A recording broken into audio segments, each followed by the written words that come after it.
Hi friends, உங்க எல்லாருக்கும் என்னுடைய அன்பான வணக்கம். இது ஷர்மிளா பிராங்கோவின் என்னை வென்ற திமிரே நாவல் பகுதி 28.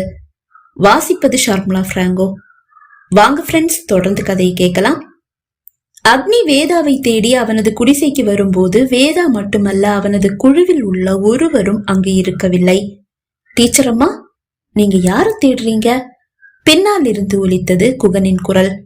அவள் திரும்பி பார்க்க பின்னால் நிற்கும் குகனிடம் ஏதோ ஒரு மாற்றத்தை அவளால் உணர முடிந்தது. நான் கார்த்திக் சார தேடுறேன் நினைச்சேன். என்ன டீச்சர் அம்மா இது? நீங்க இந்த காட்டுக்கு வந்து 8 மாசம் ஆக போகுது. நான் கூட நல்ல வாட்ட சாட்டமா தான் இருக்கேன், நல்ல ஆரோக்கியமானவனா தான் இருக்கேன்.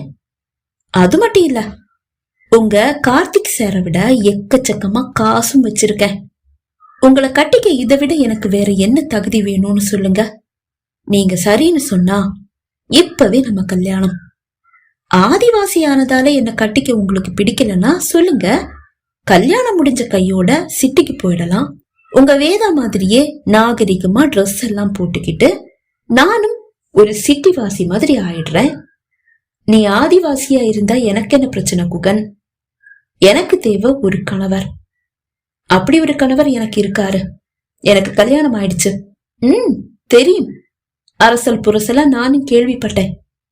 நம்ம வாத்தியாரு உங்ககிட்ட அவருடைய காதல சொல்லும் போது உங்களுக்கு கல்யாணம் ஆயிடுச்சுன்னு நீங்க சொன்னத எங்க இனத்தை சேர்ந்த 4-5 பேர் கேட்டதா ஊருக்குள்ள பேசிக்கிறாங்க. அது ஏன் காதையும் எட்டிச்சு. ஆனா நீங்க பிரிஞ்சு வாழ்றீங்களாம்ல, உங்களுக்கு உங்க புருஷனை பிடிக்காதாம்ல. உங்களுக்கு கார்த்திக் சார ரொம்ப பிடிச்சு போச்சு போல, அதனாலதான் உங்க புருஷனை பிடிக்கலன்னு நினைக்கிறேன். இங்க பாருங்க, நீங்க உங்க கார்த்திக் சார கல்யாணம் பண்ணிக்கிறத விட என்ன கட்டிக்கங்க. உங்களை மாதிரி ஒருத்தரை கல்யாணம் பண்ணிக்கணும்னு எனக்கு ரொம்ப நாள் ஆசை. உன் ஆசையில தப்பில்ல குகன். ஆனா நீ உங்க இனத்தை சேர்ந்த 2 பொண்ணுங்களோட ரகசியமா தொடர்புல இருக்க. அதையும் தாண்டி உனக்கு என்ன கட்டிக்க ஆசையா? இது பேராசை இல்ல. முதல்ல போய் அந்த 2 பொண்ணுங்களுக்கும் பதில் சொல்லு. அப்புறமா என் முன்னாடி வந்து நின்று இப்படி பேசலாம். நான் எதுக்கு அவங்களுக்கு பதில் சொல்லணும் டீச்சர் அம்மா? அவங்க பொண்ணுங்க, அவங்கதான் அவங்களுடைய கற்பையும் அவங்களையும் காப்பாத்திக்கணும். அத விட்டுட்டு கண் அசைக்கிறவன் பின்னாடி எல்லாம் பல்ல இழிச்சுக்கிட்டு போனா இப்படிதான் நடக்கும். அத விடுங்க டீச்சர் அம்மா, நம்ம விஷயத்துக்கு வரலாம். ஒரு படிச்ச சிட்டி பொண்ண கல்யாணம் பண்ணிக்கணும்னு எனக்கு ரொம்ப நாள் ஆசை. உங்கள மாதிரி ஒரு பொண்ணுன்னா கசக்கவா செய்யும் என்று கேட்டவன் அவளை நெருங்க, என்ன குகன், இப்ப இங்க யாரும் இல்ல, என்ன பேசினாலும் இவ கேட்டுட்டு பேசாம இருப்பான்னு சொல்லி பேசிட்டு இருக்கியா? பரவாயில்லையே, சட்டுன்னு புரிஞ்சுக்கிட்டீங்களே. சும்மாவா? டீச்சர் அம்மாச்சே. ஆனா டீச்சர் அம்மா, என்ன வேணும்னாலும் பேசலான்ற தைரியத்துல மட்டும் பேசல. இங்க என்ன நடந்தாலும் யாரும் உங்களை காப்பாத்த வர போறது இல்லன்ற தைரியத்துலதான் பேசிட்டு இருக்க. நீங்க சரின்னு சொன்னா முறைப்படி ஊரை கூட்டி கல்யாணத்தை முடிச்சுக்கலாம். இல்லனா எல்லாத்தையும் முடிச்சிட்டு கல்யாணத்தை முடிச்சுக்கலாம். அவள் தோளில் அவன் கை வைக்க அந்த கையை தட்டி எறிந்தவள், கொஞ்சம் முன்னாடி என்னவோ சொன்னியே, உங்க இனத்தை சேர்ந்த 2 பொண்ணுங்களை பத்தி பேசும்போது அவங்க பொண்ணுங்க, அவங்க கற்பையும் அவங்களையும் அவங்கதான் காப்பாத்திக்கணும்னு. டேய், அது நீ எனக்கும் சேர்த்து தாண்டா சொல்லி இருக்க. நானும் பொண்ணு தாண்டா. என் கற்பையும் என்னையும் காப்பாத்திக்க வேண்டியது என்னுடைய கடமை. ஒழுங்கு மரியாதையா இந்த இடத்தை விட்டு ஓடிடு. இல்ல இல்ல என்ன பண்ணுவீங்க டீச்சர் அம்மா என்று கேட்டவன் அவள் கையை பிடித்து இழுக்க, அந்த கையை அப்படியே சுழற்றி அவன் கையை பிடித்த அக்னி அவனை இழுத்து தரையில் போட்டு ஒரு மிதி மிதித்தாள். அவன் மார்பிலேயே விழுந்தது அந்த மிதி. அக்னியிடமிருந்து இப்படி ஒரு தாக்குதலை குகன் எதிர்பார்க்கவில்லை. அவன் எழ முயல அடுத்த மிதியையும் அவள் மிதிக்க, அவன் சுதாரிப்பதற்குள் சரமாரியாக மீண்டும் மீண்டும் அவனை மிதித்து தாக்கினாள் அக்னி. ஒரு வழியாக அவன் சுதாரித்துக் கொண்டு எழுந்து நிற்க தன் முஷ்டியை சுருட்டி அவன் வயிற்றில் ஓங்கி ஒரு குத்து விட்டாள். அவன் வயிற்றை பிடித்துக் கொள்ள மீண்டும் முஷ்டி சுருட்டி அவன் வயிற்றில் ஓங்கி அவள் ஒரு குத்து குத்த அவன் அப்படியே கீழே சரிந்தான். எழ முயன்றவனால் இயலவில்லை. அவனை பார்த்து ஏளனமாக சிரித்தவள், இவ பொண்ணுதானே, இவ என்ன பண்ணிட போறான்னு நினைச்சல. என்ன நீ அப்படி குறைச்சு மதிப்பிட்டு இருக்க கூடாது. அப்படி குறைச்சு மதிப்பிட்டதாலதான் உனக்கு இந்த கதி. என்னையும் நீ சரிசமமா நினைச்சிருந்தனா இவ்வளவு சீக்கிரம் இப்படி சுருண்டு இருக்க மாட்டேன். என்னானாலும் இப்ப இங்க நடந்த எதையும் நான் யார்கிட்டையும் சொல்லி உன்னை அவமானப்படுத்த மாட்டேன். ஆனா நீயா எனக்கு எதிரா உன்னுடைய சுண்டு விரல் அசைச்சா கூட உன்னை விட மாட்டேன். ஜாக்கிரதை என்று கூறிவிட்டு அக்னி திரும்பி நடந்தாள். வேதாவின் குழு மிகவும் தீவிரமாக ஏதோ ஆராய்ச்சியில் இறங்கி இருந்தது. வேதாவை ஒரு பொருட்டாக கூட மதிக்காத குமரன் தன் கம்பெனியின் கீழே ரிசர்ச்சுக்காக வந்திருக்கும் இன்னும் 2 குழுவையும் தன்னோடு சேர்த்து கொண்டு அவர்களிடம் மட்டும் ஏதேதோ பேசியபடி வேலை பார்த்து கொண்டிருந்தான். வேதாவும் அவன் பங்குக்கு ஏதோ செய்து கொண்டிருக்க அது குமரனுக்கு சிறிதும் பிடிக்கவில்லை. டே வேதா, நீ போய் எங்க எல்லாருக்கும் குடிக்க தண்ணி எடுத்துட்டு வா. பாட்டில் எல்லாம் காலி ஆயிடுச்சு. தண்ணியா? எங்க போய் எடுக்கிறது? குடிசைக்கு போகணும்னா இங்க இருந்து 2-3 கிலோமீட்டர் நடக்கணுமே. இங்க பக்கத்துல ஒரு ஆறு இருக்குல்ல, அங்க போய் தண்ணி எடுத்துட்டு வா. அது நல்ல தண்ணி தான். அந்த தண்ணியை தான் இந்த ஊர் மக்கள் குடிக்கிறாங்க. நாம குடிச்சா செத்தெல்லாம் போயிட மாட்டோம். போய் தண்ணி எடுத்துட்டு வா. சார், நான் வேணா போய் தண்ணி எடுத்துட்டு வரவா? சலீம் கேட்க, நீங்க உங்க வேலையை பாருங்க சலீம். இந்த மாதிரி எடுபிடி வேலையை பாக்குறதுக்காக தான் இவனை நம்ம கூட்டிட்டு வந்திருக்கோம். பாட்டில் எடுத்துட்டு போய் தண்ணி எடுத்துட்டு வா. வேதா பாட்டில்களை எடுத்துக்கொண்டு தண்ணீர் எடுக்க செல்ல, அவன் சுத்த வேஸ்ட். ஏதோ பெரிய அறிவாளி மாதிரி எனக்கே அட்வைஸ் கொடுப்பான். அவன் கூட இருந்தா எனக்கு ஒரே எரிச்சலா இருக்கு. அதனாலதான் அனுப்பிட்டேன். இப்ப நம்ம விஷயத்துக்கு வரலாம். எனக்கு இப்பதான் ஒரு மெசேஜ் வந்திருக்கு. ஒளிரும் காளான் கூட்டம் கூட்டமா இந்த காட்டுக்குள்ள எங்கேயோ ஒரு இடத்துல நிக்குதான். அந்த இடத்தை எவ்வளவு சீக்கிரம் முடியுமோ அவ்வளவு சீக்கிரம் கண்டுபிடிக்க சொல்லி மெசேஜ் வந்திருக்கு. ஆனா சார், அதை எப்படி நம்ம கண்டுபிடிக்கிறது? ஒரு குழுவின் தலைவனான வாஞ்சிநாதன் கேட்டான். அதுதான் எனக்கும் புரியல, என்ன பண்றதுன்னு யோசிக்கிறேன். குமரன் யோசித்தபடி கூற, சார், இப்படி தலைய போட்டு குடையாம வேதா கிட்ட இந்த சிக்கலை சொன்னீங்கன்னா அவர் நல்ல ஒரு ஐடியாவா பார்த்து கொடுப்பாரு. ஜான்சன் கூற, ஆமா சார் என்றான் சலீம். ஆமா, நானும் பார்த்துட்டே தான் இருக்கேன். நீங்க 2 பேரும் அவனுக்கு என்ன ஜால்ரா போடுறதுக்காகவே நம்ம கம்பெனில இருந்து சம்பளம் வாங்குறீங்களா? இல்ல சார், இருவரும் ஒரே குரலில் கூற, அப்புறம் என்ன எப்ப பாரு அவனையே புகழ்ந்துகிட்டு? இல்ல சார், நம்ம கேங்கோட லீடர் நீங்களா இருந்தாலும் வேதா கூட இருக்கும் போது நீங்க லீடர்னே தோண மாட்டேங்குது. வேதா தான் ஏதாவது ஆபத்து வந்தாலும் ஏதாவது சிக்கல்ல நம்ம மாட்டிக்கிட்டாலும் ஐடியா கொடுக்கறாரு, நம்மள காப்பாத்துறாரு. உங்களை விட அவரு திறமையானவரா இருக்காரு, அதனாலதான் சொன்னோம்.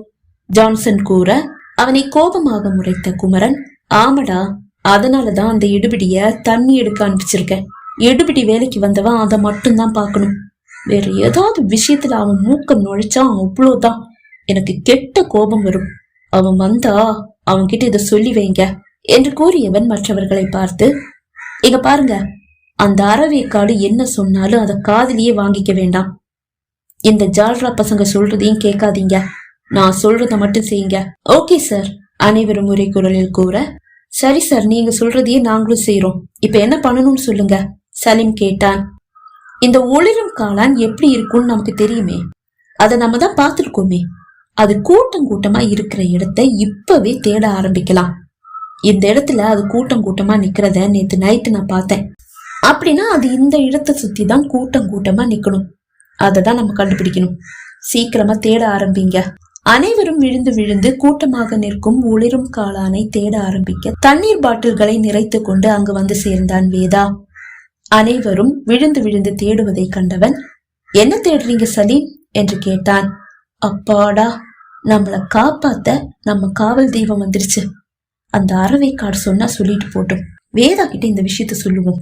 அது வந்து வேதா, சலீம், நீ உன்னுடைய வேலை என்னவோ அதை மட்டும் பாரு, கோபமாக குமரன் கூற, என்னுடைய மரியாதையும் போச்சு.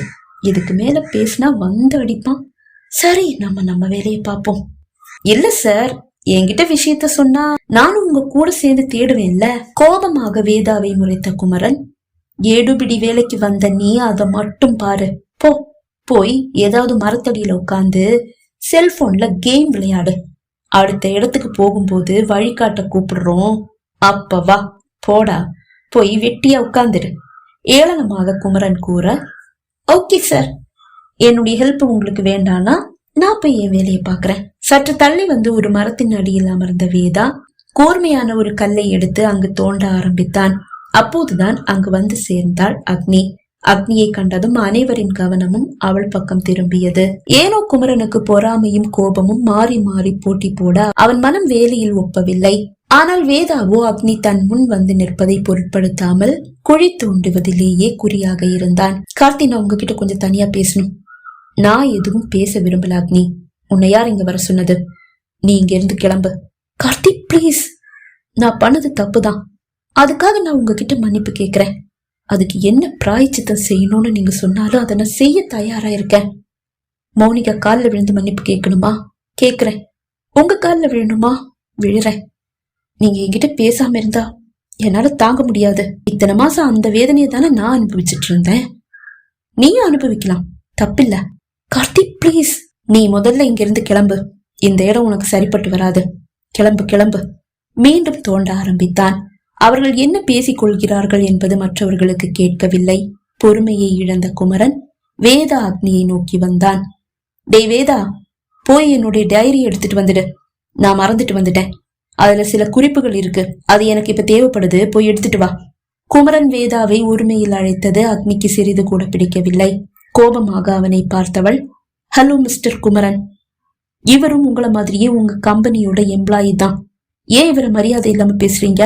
உங்க கேங்ல வேற யார்கிட்டயும் நீங்க இந்த அளவு மரியாதை இல்லாம பேசி நான் பார்த்ததில்ல. ஆனா இவருக்கு கொடுக்க வேண்டிய மரியாதையை நீங்க கொடுக்கறதே இல்ல. யாரா இருந்தாலும் அவங்கள மதிக்க முதல்ல கத்துக்கங்க. என்ன டீச்சர், இவன் சாதாரண எடுபிடி வேலைக்காக தான் எங்க கம்பெனியில சேர்ந்திருக்கான். இவனுக்கெல்லாம் எதுக்கு மரியாதை?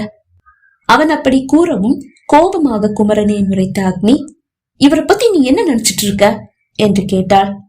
அவள் கோபத்தில் ஏதேனும் உளறி விடுவாளோ என்று பயந்த வேதா, அக்னி, நீ முதல்ல இங்கிருந்து கிளம்பு. அவங்க சொல்ற வேலையை செய்யதான் என் கம்பெனி எனக்கு சம்பளம் கொடுக்குது. அவங்க சொல்ற வேலைய நான் செஞ்சுதான் ஆகணும். நீ கிளம்பு. சரி, நான் போறேன். கோபமாக கூறியவள் நடக்க ஆரம்பித்தாள். வேதாவும் பின்னால் செல்ல, டேய் நீ எங்கடா போற? கோபமாக கேட்டான் குமரன். சார், நீங்க தானே உங்க டைரி எடுத்துட்டு வர சொன்னீங்க. ரொம்ப அர்ஜென்ட்னு சொன்னீங்க. சரி சரி, அதெல்லாம் அப்புறம் எடுத்துக்கலாம். இப்ப எனக்கு அது தேவையில்லை. நீ போய் எனக்கு குடிக்க தண்ணி எடுத்துட்டு வா.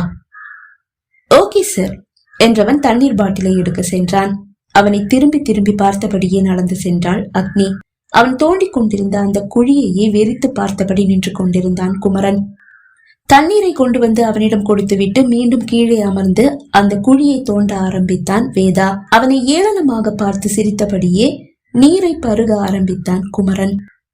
அப்போதுதான் கணீர் என்ற சத்தம் குமரனின் செவியை மட்டுமல்ல, அங்கு வேலை பார்த்து கொண்டிருந்த அனைவரின் செவியையும் எட்டியது. குடித்த தண்ணீரை அப்படியே கொப்பளித்து விட்டு வேதா தோண்டும் குழியை எட்டி பார்த்தான் குமரன். ஏதோ பளபளவென்று மின்னுகிறது. அனைவரும் ஓடி வந்து கூடிவிட்டனர். என்ன வேதா சத்தம்? ஜான்சன் கேட்டான். இந்த காட்டுக்குள்ள புதையல் இருக்குன்னு நான் ஒரு புக்ல படிச்சேன். நம்ம அரசர்கள் புதையல்களை இந்த மாதிரி காட்டுக்குள்ளதான் மறைச்சு வச்சிருந்தாங்களாம். ஓ, அதனாலதான் நாங்க வேலை பார்க்கும் போது நீ தனியா வந்து உட்கார்ந்து இந்த மாதிரி பள்ளங்களை தோண்டிட்டு இருந்தியா? சரி சரி தள்ளு. உன்னை நம்ம கம்பெனி தான் இங்க வேலைக்கு அனுப்பிச்சு. இங்க நீ கண்டுபிடிக்கிற எதுவும் நம்ம கம்பெனிக்கு தான் சொந்தம் என்று கூறிய குமரன் அவனை எழுப்பி விட்டு அவன் கையில் இருந்த கல்லை வாங்கி அந்த ஒளிரும் பொருளுக்கு சேதம் ஏற்படாமல் அதை சுற்றி தோண்ட ஆரம்பித்தான். மண்ணை எல்லாம் அகற்றியவன் அந்த பொருளை மெதுவாக வெளியே எடுக்க அனைவரின் விழிகளிலும் வியப்பு. குப்புற விழுந்து கிடக்கும் ஒரு தங்க குடம்தான் அது. தங்கம் தங்கம் என்று உற்சாக குரல் எழுப்பினான் குமரன். ஆமா, தங்கம் தங்கம், இந்த இடத்துல புதையல் இருக்கு என்று உறக்க கத்தினான் வேதா.